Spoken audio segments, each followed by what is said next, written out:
Hey guys, welcome back to Brewing's channel. For those of you that haven't been here before, we do product reviews, tutorials, and we have a live chat feature on our website to help you through Brew 911s. Today's segment we're calling the Half Pint Homebrewer segment. We're going to be exploring different types of fermented beverages and things. And in today's video, we're going to be making some cider. Let's get to it.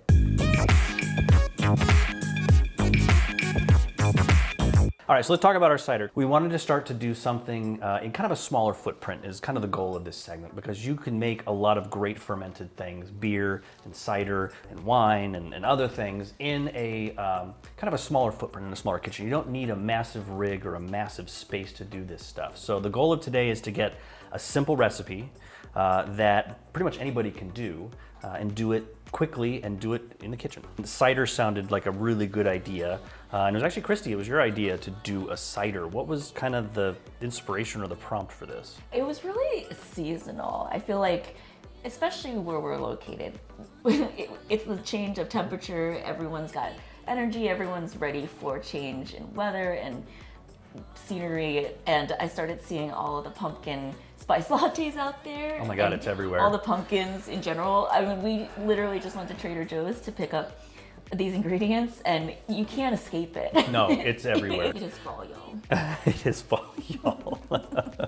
So for this recipe, you found it. This isn't one that we created. This is one that you did find online and other people have done. And so what are the ingredients? What are we looking at here? It is really simple, and I'm gonna link, or we'll link the website below. Yeah. So where we got the recipe from, and they have a number of recipes on there, correct? Yeah. So this is one that sounded pretty good. We've got apple. It should be apple cider, but, and I'm going to have you talk about this because you know the specifics and the chemistry a little bit better. So with the research that we did, because I've done hard ciders before, but it was many, many years ago, and it was really just more of a throw some juice in a thing and ferment it. We're trying to go for something a little more authentic. So there's actually a difference between cider and juice, which I didn't realize. And generally you want to make your hard cider from apple cider. And the cider typically is unfiltered. They will sometimes pasteurize it, and they generally don't put preservatives in it, because you don't want the preservatives when you're doing this, because that will keep it from fermenting. Cider that doesn't have all the metabisulfite and all the preservatives in it, you can use a juice, but you want to make sure that there's no added sugar, that they haven't put preservatives in it. It will probably be filtered, which is okay, it'll still make cider, but like I said, we're wanting to do something authentic. We actually got kind of the best of both worlds of what we found here. We actually ended up with an apple juice. However, it is unfiltered, it is only pasteurized, and there are no preservatives in it. So this will actually work perfectly for what we're doing.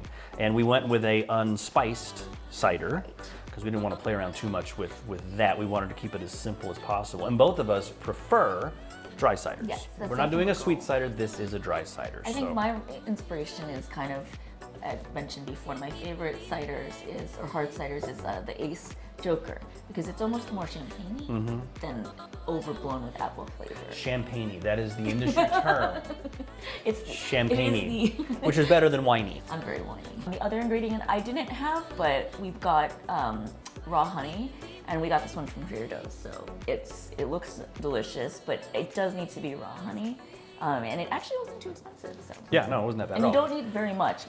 Our batch is so small that we are going to only need, this is 16 ounces, we're only going to need like 5 ounces of it for this batch. So you can utilize this for other things after. The other important component with the cider, obviously, is the yeast that you use. So this recipe that Kristy originally had called for champagne yeast. And so I went to our local homebrew store to pick up some champagne yeast, and I kind of went rogue on her. I ended up getting a yeast that we haven't tried before. It's a Safe Cider AC4. Now this is specific for making cider, and they have actually a range of 4 or 5 different yeasts, depending on the type of cider you want to create. Now, I've never used this yeast before. It's been out for a while, but I figured this would be kind of a fun thing to test and see how the flavor kind of comes out. Again, because it is such a small batch, we're only doing like 1.5 gallons. That's like a 12-pack of bottles when you bottle it. It's nice and small. You'll go through it very quickly, and it gives you the opportunity to play around with those flavors and brew it again and test it and really fine-tune what you're doing, which is kind of the fun that I have. So the recipe for this that we're doing today is just 1.5 gallons of the cider, which we ended up getting 3 of these, 64-ounce bottles of juice. The package of yeast, this is really designed for a 5-gallon batch, so we may end up only using a quarter, maybe half of the packet. We could pitch the whole thing in there, but the problem with that is it might come out a little too clean, and we want to make sure we get some yeast ester in there, so we'll probably only do quarter, maybe half of the packet of yeast. And then finally the honey, as we mentioned, is only 5 ounces, so it's very, very little. The honey flavor should add some complexity, but it will probably actually help dry out the cider because honey is extremely fermentable. So for today's recipe, because we are doing it in the kitchen, we are actually going to be fermenting and serving from a stainless pressure cooker pot. This is a Presto 6-quart, I think it's 8-quart. Link will be in the description below. But it's all stainless, which is great. We can do a 1.5 gallon batch of whatever we're trying to ferment in it. It actually comes out pretty good. And this will also be a pressure fermentation. So that will allow us to have it a little bit warmer temperature and have it ferment out faster, but very clean. So I guess we're kind of getting started. We're gonna sanitize first. So we're gonna use Star San to sanitize. I've got some in this pressurized bottle. So everything that comes in contact with the cider, unlike when we're brewing where you've got kind of the hot side and the cold side, we want to make sure that everything right now is going to be sanitized. The stainless, any stir spoons, the measuring cups for the honey, all of that. So we let the Star San sit for about 2 minutes on there so everything is nice and clean. We'll want to go ahead and get the juice and pour it into the pot. And then we're going to take the honey, measure it out, and gently mix that in. So we'll start with the juice. So we've got our, 1.5 gallons of juice. That is in our kettle. We're now going to add the honey, which asks for 5 ounces for our particular recipe. Now, honey is going to be a little bit tricky to dissolve in there because we're not doing it at a warm temperature. So we're going to take actually a ceramic measuring cup and a spoon. We're going to sanitize the inside, the outside, and the spoon so that once we pour it into the kettle, we'll be able to dip some of that measuring cup into the cider to really help rinse off those sugars. So, mixed in our apple juice, in this case. We did our 5 ounces of organic honey. That has been mixed in and dissolved. Raw honey. Raw honey. Now we have our safe cider, what is it, C4? AC4. AC4. Cider is in, honey is in, yeast has been pitched, tilt, sanitized, and added. We'll need to check it here in a minute for the initial gravity to see what the sugar content is. We have sealed the pressure cooker and we've added a spunding valve. Now this is kind of the important question, and we haven't really talked about this yet, Kristy, but typically ale yeasts like to ferment about 68 degrees, right? So what do you anticipate your place being at for the next week or two? 70 degrees. 70, okay. But during the day, when I'm away, it'll be 78. It'll be 78. So here's what we're gonna do. Because we're gonna pressure ferment it, this gives us some flexibility from a temperature standpoint. So normally you wanna go about 15 PSI, 1 bar. If you've watched our pressure fermentation video, it will be linked below. And that'll give you about a 10-degree buffer. So if you normally ferment at 70, giving it 15 degrees of pressure will let you go to 80 degrees, okay? Well, we're not gonna be quite that hot. Well, I'm gonna say it'll average to about 75, okay? So we're probably gonna wanna pressure ferment this about 7 to 8 PSI. We're not gonna go the full bar, we're just going to go a little bit less than that. That will help suppress the yeast esters and keep it a nice clean cider, but it won't suppress it to the point where you don't get any of those ester profiles that you would probably want. And I really wanna see what this yeast can do because it is a cider yeast. It's gonna be interesting.